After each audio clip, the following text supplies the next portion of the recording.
La Primera Guerra Mundial marcó el primer gran conflicto internacional del siglo XX. El asesinato del archiduque Francisco Fernando, heredero de la corona austrohúngara, y de su esposa, la archiduquesa Sofía, en Sarajevo el 28 de junio de 1914, dio inicio a las hostilidades, que comenzaron en agosto de 1914, y continuaron en varios frentes durante los 4 años siguientes. Durante la Primera Guerra Mundial, las potencias de la Entente Gran Bretaña, Francia, Serbia y la Rusia imperial, a las que más tarde se unieron Italia, Grecia, Portugal, Rumanía y Estados Unidos, lucharon contra las potencias centrales, Alemania y Austria-Hungría, a las que más tarde se incorporaron la Turquía otomana y Bulgaria. El entusiasmo inicial de todas las partes respecto a una victoria rápida y decisiva se desvaneció cuando la guerra se empantanó en un punto muerto de costosas batallas y guerra de trincheras, particularmente en el frente occidental.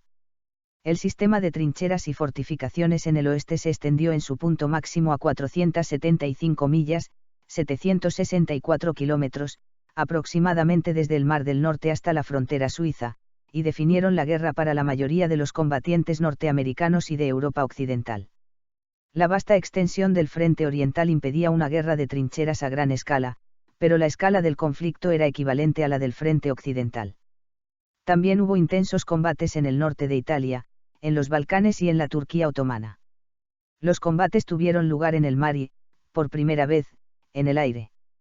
En abril de 1917, se produjo un cambio decisivo en las hostilidades cuando la política de guerra submarina irrestricta de Alemania sacó a Estados Unidos del aislacionismo y lo llevó al centro del conflicto.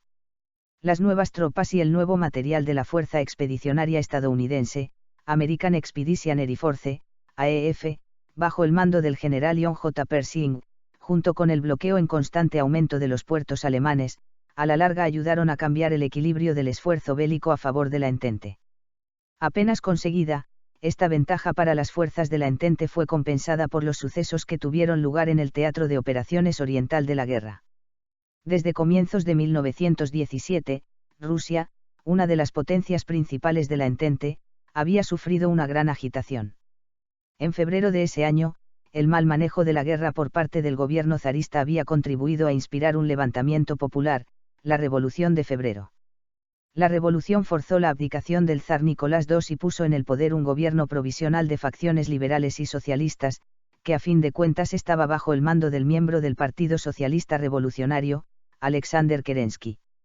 Este breve experimento con la democracia pluralista fue caótico y, en los meses del verano, el continuo deterioro del esfuerzo bélico y una situación económica cada vez más calamitosa provocó disturbios por parte de los trabajadores, los soldados y los marinos rusos, los días de julio. El 24 y 25 de octubre de 1917, las fuerzas bolcheviques, izquierda socialista, al mando de Vladimir Lenin tomaron los principales edificios del gobierno y asaltaron el Palacio de Invierno y luego la sede del nuevo gobierno en la capital de Rusia, Petrogrado, actual San Petersburgo. La Gran Revolución Socialista de Octubre, el primer golpe marxista exitoso de la historia, desalojó al ineficaz gobierno provisional y finalmente estableció una república socialista soviética bajo la dirección de Lenin.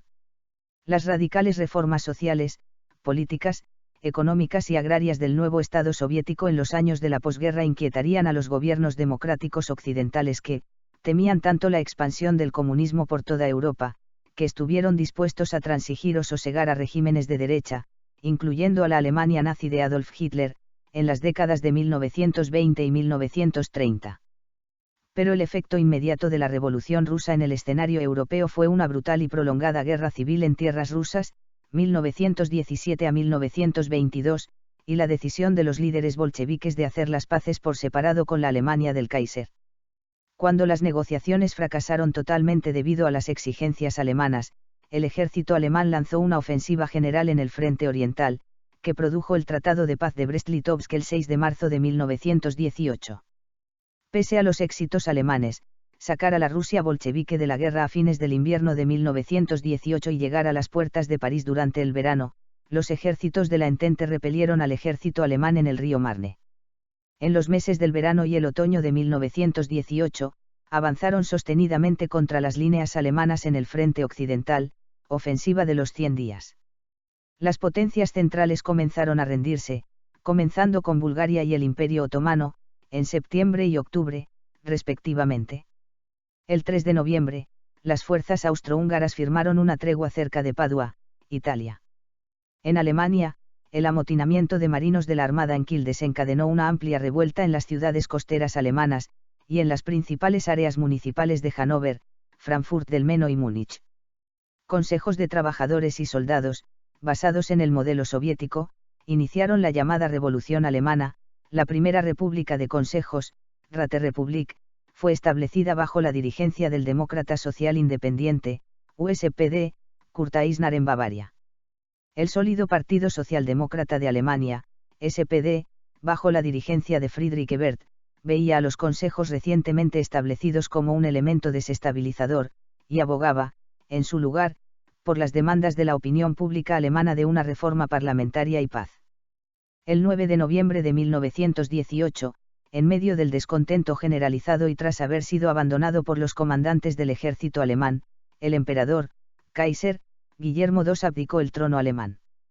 Ese mismo día, el delegado del SPD Philipp Scheidemann proclamó la República de Alemania, con un gobierno provisional dirigido por Friedrich Ebert. 2 días más tarde, representantes alemanes, dirigidos por Matthias Erzberger del Partido Centro Católico, Centrum, se reunieron en un vagón en el bosque de Compiègne con una delegación de las potencias victoriosas de la Entente al mando del mariscal de campo francés Ferdinand Foch, comandante general de las fuerzas de la Entente, y aceptaron los términos del armisticio. A las 11 de la mañana del 11 de noviembre de 2011, de 1918 cesaron los combates en el frente occidental. La Gran Guerra, como la llamaron sus contemporáneos, había llegado a su fin, pero la enorme repercusión del conflicto en las esferas política, económica, social e internacional resonaría durante las décadas siguientes.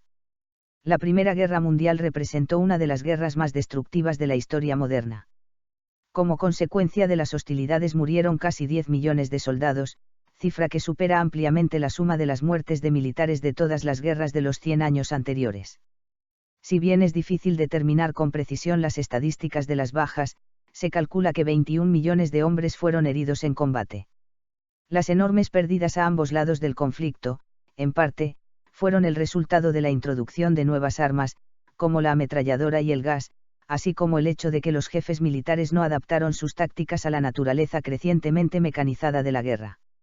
La política de desgaste, particularmente en el frente occidental, les costó la vida a cientos de miles de soldados. El 1 de julio de 1916, la fecha en que se produjo la mayor pérdida de vidas en un solo día, en Somme solo el ejército británico sufrió más de 57.000 bajas. Alemania y Rusia registraron la mayor cantidad de muertes de militares, aproximadamente 1.773.700 y 1.700.000, respectivamente. Francia perdió el 16% de sus fuerzas movilizadas, la tasa de mortalidad más alta en relación con las tropas desplegadas. Ningún organismo oficial llevó una cuenta minuciosa de las pérdidas de civiles durante los años de la guerra, pero los estudiosos afirman que 13 millones de no combatientes murieron como consecuencia directa o indirecta de las hostilidades. La mortalidad de las poblaciones de militares y civiles llegó al punto máximo al final de la guerra con el brote de la gripe española, la más mortífera epidemia de influenza de toda la historia. Como consecuencia del conflicto, millones de personas fueron desarraigadas o desplazadas de sus hogares en Europa y Asia Menor. Las pérdidas industriales y de propiedades fueron catastróficas, especialmente en Francia y Bélgica, donde los enfrentamientos habían sido más intensos.